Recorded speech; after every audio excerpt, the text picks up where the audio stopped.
Let's talk defensive line. There's been a lot of change with this position group. A lot of guys have left, whether it be through transfer portal or graduation, entering the NFL draft. Let's look at the room, people exiting, people coming into the program, as well as who's returning. They are as follows: who's returning? Keldrick Falk, who we've already talked about, Darren Reed Jr., Zeke Walker, Joe Frazier Jr., Quintrell Jamison Travis, and Jason Jones returns from last year. Obviously, you have some big time freshmen coming in: TJ Lindsey, Malik Blockton, Amaris Williams, with Trill Carter, Gage Keys, Isaiah Rakes, and Philip Bleedy coming in from the transfer portal. Guys, your thoughts about this room going into this season? Is this a point of is this a position that you're concerned about? Obviously, we're concerned about the whole team, but particularly about this position, what are your general thoughts? Yeah, look, I was talking to my guy Zach Blackerby over at Locked On Auburn privately about this, and he's been concerned about the D line depth at D line for all of the offseason. I think I have some of the same concerns, but I think that this got to be Jason Jones's year. Auburn needs Jason Jones to stay healthy, and they need his experience and leadership down there in the trenches. He's an absolute leader in that position group, and so you need those staple guys to step up, play consistently, and get other guys to raise their game as well too. So to me, a lot of the key to the defensive line play will be about Jason Jones, along with the guys off the edge creating havoc and getting to the quarterback, getting sacks, and doing what they need to do. So, I'm be watching Jason Jones a lot this year to see how he does. But I think that he's going to be key to this position group being, one that the team can count on consistently. Now, they may not have gotten to the quarterback as much as they wanted to last year, but this was a solid defense. They played well in stretches, and most, if they had gotten more help from the offensive side of the ball to get a break and get off the field, and not have to have so much pressure to keep Auburn in it every game, you might have seen a win or two more. So I like the defensive line. I have questions about depth as it pertains to how deep are they going to be. On defense, I think Durkin likes to rotate a lot of guys to keep them fresh in the fourth quarter. How many guys is Auburn going to have down there to rotate? I like your general thoughts. I actually feel a lot better about the defensive line after looking at some numbers from some of the transfers Mm. and after looking at some film on some of those guys. Particularly Philip Bleedy, man. The thing that I disliked the most about Auburn last year was, and I had hoped Auburn would address in this offseason, was the interior of that defensive line at the nose tackle position. I've just never felt like that was the most natural position for Jason Jones. So I didn't feel good about him being the solid. He's going to be in there all the time with what's the guy's name that came in from Kentucky last year, went to the league? Justin Rogers. Yeah, with Justin Rogers exiting, I was like, okay, so how do you replace Justin Rogers there on the interior of the defense who was rotating in with Jason Jones? If you're counting on Jason Jones too many snaps last year, you turn into the Marcus Harris issue of okay, he's good, but he can't play that many snaps. Right. So now your defense, you can't play the tempo like you want to on offense because you're worried. I liked what I saw from Philip Bleedy's tape. I was like, okay, this is a guy. Mike talked about, the difference between Big Ten and SEC. He's a guy that played in the Big Ten last year and did well. He played well in the Big Ten as an interior defensive lineman, particularly at the nose tackle position. Then you get a guy like Isaiah Rakes, who has played in this DJ Durkin defense at Texas A&M, played a significant amount of snaps last year. Well. And played well in that defense. So he's a guy that knows the defense already. So he's going to be able to rotate in and play. We already talked about Keldrick Falk and what he was able to do as a true freshman. He's going to be able to step up in there. So it's three spots along that defensive line that we're talking about, right? You're talking about your defensive end, your nose tackle, and your defensive tackle. I just ran down four guys that will span across those three spots. I haven't even mentioned Quintrell, Jamison Travis, Jamison Travis, who I think actually is pretty good. Gage Keys, who came over in the transfer portal, and Darren Reed, who a lot of people had high hopes for. Didn't even get into the freshman right? And so I'm not as worried about depth for this year. I think this team actually has a pretty decent amount of depth. And if they can figure out how to play well together, that's one of the things I really liked about seeing. So for our guys who are Green Name Gang, the film review that I did on Bleedy is out there, so you can go and watch that. One of the things I liked about him, he's just a guy that's just going to do his job, man. If he's supposed to eat up blocks on that play, I'm eating up blocks. If he's supposed to get through and split the double team, he's going to get through and split the double team. I like this defensive line a lot more after watching that tape and looking at some of these numbers from the guys that came in. There's some guys I have some question marks about, but I think as a unit, they'll be good this year. Which of the freshmen, if any, do you think actually gets into the rotation in year one? Who do you think is the most promising?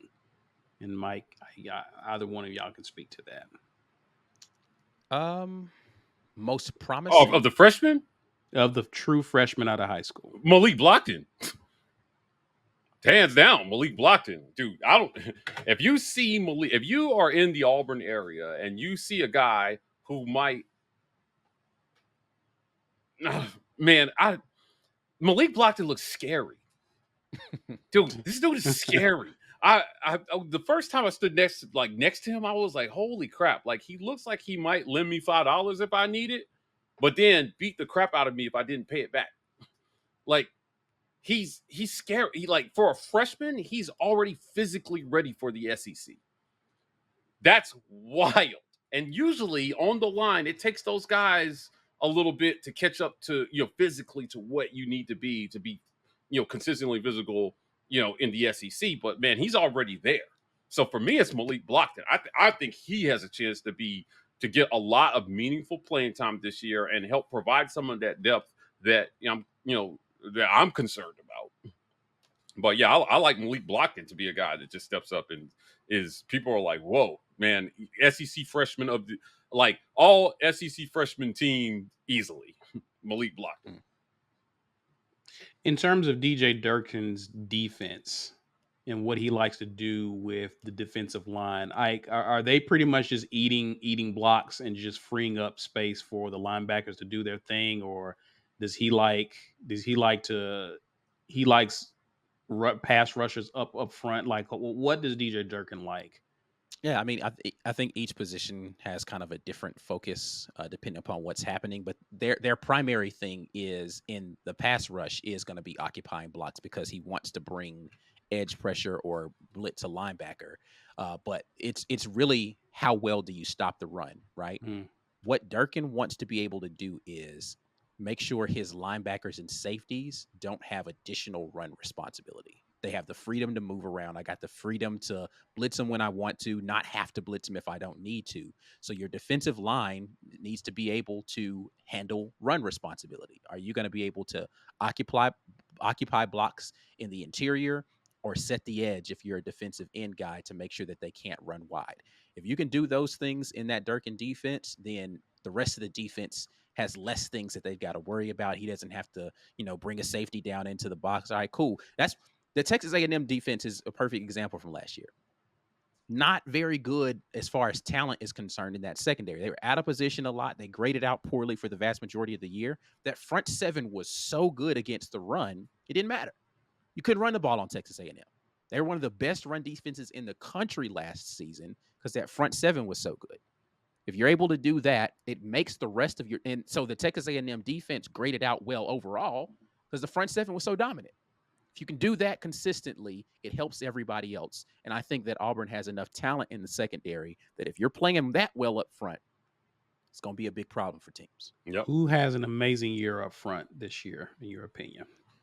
Who's the guy who's like, this guy balled out this year? Well, I didn't even talk about Trill Carter, man. I almost that's crazy. I didn't even mention him in this entire rant I was going on here. I think Rakes, man. I think the guy who's the most familiar with this defense is going to come in and do well. Okay. And then I'm going to hope your representative from that defensive line at SEC Media Days takes the next step. Yeah, I was going to go with Keldrick Faulk. Yeah, I was going to go with Keldrick Faulk. I think so. I wonder about Morris Williams, though, right? Like, this is a guy, it's a strong 4-star guy that came in and, he's solidly committed. Like I like Amaris Williams. I don't know, man. I want to see what kind of approach Durkin is going to take, and him and Charles Kelly are going to take to the young guys, because you've got a lot of talent here. To make no mistake, this is a talented group of like people who they added. I talked about Bleedy coming in. He's senior, but you've got the young guys there, and Lindsey and Blockton and Amaris, and there's potentially a really strong base of talent for the future on that D Right. line. But and hopefully you get to bring them along in the first 5 games of the season. So you've got A&M, and you've got New Mexico, and you've got Cal, sitting there, and then hopefully maybe at some point when you should be blowing out Arkansas at home, these guys get in and get a taste of what it's like to get out there and get after it. Yeah. So that should put you in a good position going into Oklahoma to be able to rotate a bunch of guys, spell your experienced leaders, and not have a drop off. But they should be able to catch up fairly quickly. I'm very interested to see how those 3 young freshmen are going to do, and if they find some space for them to get in there and get after it. Yeah, yeah, for sure, for sure. Again, I would hope that in a blowout that we have, those guys can get an opportunity to get in and see some action for sure. I like Keldrick Falk as the guy who really takes a step forward in year 2. He began to show a lot of promise at the end of last year. I look for him to pick up where he left off in year 2 and really have a good year. Let's talk about the buck position, gentlemen. Let's bring up that graphic. Here all is heading out, whether through graduation or transfers. In comes Jamonte Waller, Joseph Phillips, Kayron Crawford, the transfer out of Arkansas State.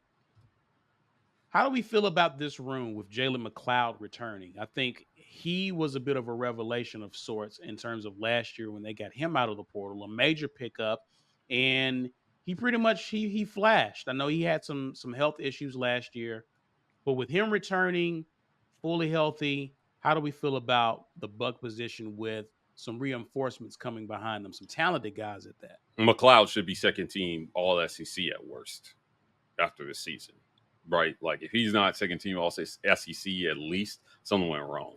But I think McLeod is set to have a year. And I'm just gonna pull this back up here again. Jamonte Waller, man, this was a guy who was committed to Florida. And he flipped. He famously flipped to Auburn. We heard some interesting stories about that flip, and I think he came to Auburn for the right reasons. But I think that he is another guy who has a opportunity to contribute early, and they're going to want to see how many of these young guys can get in there and mix it up and contribute. So keep your eye on Jamonte Waller. He's a fantastic talent. Look, the recruiting that Hugh Freeze did, because it's funny, we celebrate recruiting in the moment, and then after these guys get on the roster, it's easy to forget, I think, who these amazing recruits were after you're on to 2025 and you're bringing all of these other recruits that everybody's talking about, but these guys haven't seen the field yet. And I'm telling you, man, Jamonte Waller is a guy that may staple your defense for the next 3 years. Yeah, he's that good. He's got that. Let me say this. His potential, his ceiling is that high. And so I'm excited about this. Hugh Freeze, how can you not be excited about the high school guys? For as much as this coach has talked about doing it from high school, you got to be excited to see what the high school guys are going to bring to the table. And I'll tell you, when you're that guy, you show that from your freshman year when given the chance. I think that on the other side of the ball, Cobb did that as a freshman. He showed easily, I think, why they recruited him and why he should be the guy next year. I think his talent is that good. And so defensively, you've got guys like Jamonte Waller who should give you the same type of feeling in year one, right? The defensive guys always get more opportunity because in these positions, you rotate more guys than you do offensively, right? So there's no reason, if Auburn is doing this right, that we shouldn't see plenty of Jamonte Waller. Like, I don't know how y'all feel about it, but like, I like him. Yeah, I like him. I like Joe Phillips, man. I think they've got some young, They did talented really well at guys. that Key position in terms of recruiting this Keyron year. Yeah. Crawford is a guy who I haven't seen a lot of tape on, but heard good things about. So if you've got a solid rotation of four guys that you can bring in, I don't feel like they brought Crawford in to not play him. So unless he just isn't going to be quality, because Steven Sings came over from Liberty. He didn't play any snaps, right? So it's not unheard of for them to bring an edge player in from the transfer portal that doesn't see the field. But Crawford being a sophomore, a young guy who's got a couple of years of eligibility still ahead of him, I think the plan is to bring him in and let him rotate in. So, yeah, but Jalen McLeod's the guy, but I'm looking forward to seeing who steps up from that group of younger players that's coming up, whether it's the true freshman or Kayron Crawford, the transfer. Um, but I think that's a good group. I Yeah. think that's a very good group. Yeah, I think you bring in Crawford so that you can slowly bring those two freshmen along and not have to rely on them as critically to be the first man off the bench, right? You Hmm. want those you want to ease those guys in and get those guys adjusted to the game speed, adjusted to those third and long situations and whatnot. Uh, but you got two guys with playing experience in Crawford, obviously, with our starter coming back. You like where you are with this position, especially compared to last year, where you were just kind of hopeful you was going to have some guys returning in that position. You got a lot of talent in that room now. Yeah. Yeah. What do we expect to see in terms of pressure this year, guys? I know at times pressure was kind of hard to come by. What do we expect to see this year? Yeah. Between McLeod and Eugene, I expect to see a lot of pressure. If those guys stay healthy, they should be getting after the quarterback a lot this coming season. So obviously we're talking D line, but I think the combination of those guys getting after the quarterback is going to be could be devastating for Auburn this year. So they got to find a way to not leave these DBs on an island, Yeah. right? Like, you get after the quarterback, maybe 4th and 31 doesn't happen. But and that had a lot to do with the play call. But I was about to say, yeah, yeah. Sure. But like what I mean. There were some other situations in some games where late in game you couldn't get pressure, and better quarterbacks, if you just give them one more second, they're going to get you. Right? Those were your Bryce Youngs and your Joe Burrows, and like, I mean, 1 second could be so devastating to a good for you against a good quarterback. So when we went over the list of quarterbacks in the conference, think about it. Like Auburn has to play, like three of the top five in the conference this year, right? So you've got Brady Cook on the schedule, you've got Carson Beck on the schedule, you've got Jalen Miller on the schedule, and giving these guys more time to throw the ball is not going to bode well for you. It's not. They're going to have to face Jackson Arnold, when Oklahoma comes to town. If you're trying to get to the over, that means you're going to have to beat one of those guys, and beating them is going to mean making them uncomfortable, flushing them out of the pocket, get them on the move, forcing them into mistakes, get a hat on them, make them think about it every time that they're coming. When you are, they've got to believe. They got to believe that you're going to be in their face every single play. But if you let a quarterback sit back there and get comfortable and think that he has all day to throw the ball, he's going to process the game pretty quickly. He's going to burn you. Most good quarterbacks will. Right. So, you can't let them get the ball out comfortably a lot. And I think, McLeod and the boys are going to have to really, really get after it. So I'm looking for him to have just a great season. But overall, pressure has to ratchet up quite a bit from what we saw last year. Any thoughts, Ike, on that? yeah, I mean, listen, DJ Durkin is an aggressive play caller when it Hmm. comes to bringing pressure, and I expect to see quarterbacks under duress a little bit more this season. Um, what I'm hoping is, and this is what I hated about um, uh, what's the guy's name? The Kevin Steele's defense is. It felt like when Kevin Steele blitzed, it was the most ineffective blitzes ever. Like he would bring 5 or 6 guys, and it was just like, was there any imagination in how this? Like it just never felt like it worked for real.